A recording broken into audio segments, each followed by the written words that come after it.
రైతు మార్కెట్‌కి వెళ్ళినప్పుడు వద్దన్న తీసుకొచ్చే ఒక ఐటెమ్ ఉంది. పుదీనా అనమాట. పుదీనా, కొత్తిమీర, కరివేపాకు. ఈ 3 అయితే కన్ఫర్మ్‌గా మా వారు తీసుకొస్తారు. ఇంకా అది కూరగాయలతో పాటు అన్నిటితో పాటు శుభ్రం చేసి ఫ్రిడ్జ్‌లో అయితే పెడతాను. బట్ పెట్టినట్టే ఉంటది. ఒక్క బిర్యానీ వండినప్పుడు మాత్రం నాకు ఆ పుదీనా గుర్తొస్తది. లేకపోతే ఇంక అట్లాగా వెండి పోయేటప్పుడు అప్పుడు తీసి బయట పడేస్తాం అనమాట. ఈసారి అలా కాకుండా చట్నీ చేద్దామని ఒక ఆలోచన అయితే వచ్చింది. ఆ ఆలోచన కూడా ఎందుకు వచ్చిందో తెలుసా? కొత్తగా మిక్సీ అయితే తీసుకున్నాం. ఆ మిక్సీ తీసుకోవడం మూలంగా కొంచెం చట్నీ చేయాలని ఇంట్రెస్ట్ అయితే వస్తుంది.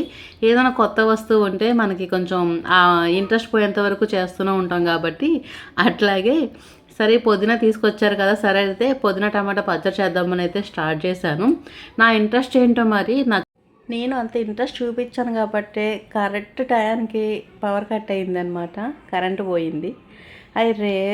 అందుకేననమాట ప్రయోగాలు చేయకూడదంటారు. బట్ అయినా తగ్గేదేలే అన్నట్టుగా సరే అయితే అన్నీ రెడీ చేసుకొని పెట్టుకుందాం. ఇలా కరెంట్ వస్తే కనుక ఓకే. లేకపోతే కనుక రోట్లో వేసి నూరేద్దాం అనుకున్నాను.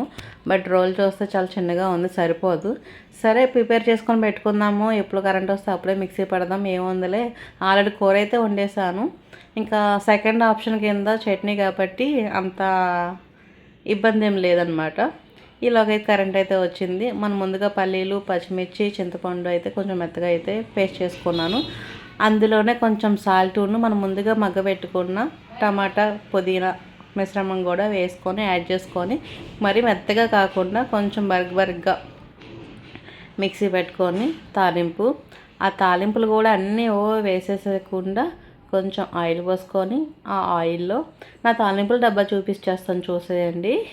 నేను ఆన్లైన్లో తీసుకున్నాను. మనం ఒక్కొక్కటి ఒక్కో దాంట్లో పెడతాం కదా, అది ఒక తీసి వేసేలోపు ఇంకో దాంట్లో అది మాడిపోతూ ఉంటుంది. అట్లా కాకుండా అన్నీ ఒకే లైన్లో ఉంటే శుభ్రంగా ఎంత కావాలంటే అంత వేసుకోవచ్చు కదా. నాకు ఇదైతే బాగా యూస్ఫుల్ అయ్యింది.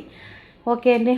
ఇంకా తాలింపులు కూడా హడావిడిగా అన్నీ ఏం వేసేయకుండా కొంచెం తాలింపు దినుసులు వేసుకొని కరివేపాకు వేసుకొని ఇప్పుడైతే కొంచెం పసుపు యాడ్ చేసుకుంటున్నాను. కొంచెం వేగిన తర్వాత మనం ముందుగా మిక్సీ పెట్టుకున్న ఆ చట్నీని అయితే కలుపుకుంటే యమ్మీ టేస్టీగా పుదీనా టమాటా చట్నీ రెసిపీ రెడీ అయిపోయినట్టే. ఓకే, పర్లేదు. ఈసారి అయితే వేస్ట్ అవ్వకుండా ఒక 3 డేస్కి ఉండేటట్టయితే చట్నీ అయితే సరిపోయింది. నాలా మీరు కూడా వేస్ట్ చేసేలాకైతే తీసుకురమ్మకండి. తీసుకొస్తే ఇంక ఇట్లా చట్నీ చేసుకొని తినండి. మంచిగా హెల్త్గా మంచిది. మనీ కూడా వేస్ట్ అవ్వకుండా ఉంటాయి. ఓకేనా? ఈ వీడియో మీకు నచ్చినట్టయితే లైక్ చేయండి, షేర్ చేయండి. ఇదన్నమాట నా పుదీనా chutney story. Thank you for watching. Bye bye.